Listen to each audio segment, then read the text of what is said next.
திருக்குறள் வாய்மை அதிகாரம். வாய்மை எனப்படுவது யாதெனின் வாய்மை எனப்படுவது யாதெனின் யாதொன்றும் தீமையில்லாத சொல். சிறிதும் தீமை தராத சொற்களை பேசுவது உண்மையாகும்.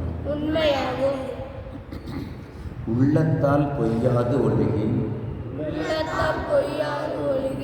உலகத்தார் உள்ளத்துள் எல்லாம் உளன்.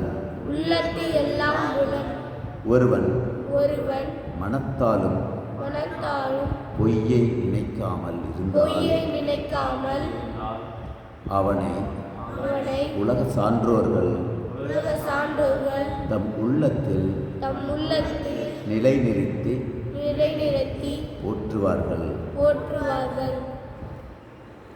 எல்லா விளக்கும் விளக்கல்ல,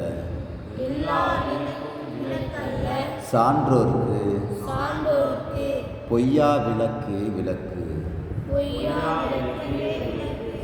கல்வி போன்றவை கூட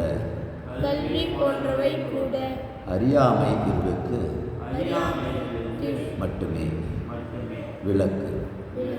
சான்றோர்க்கு சத்தியமே விளக்கு.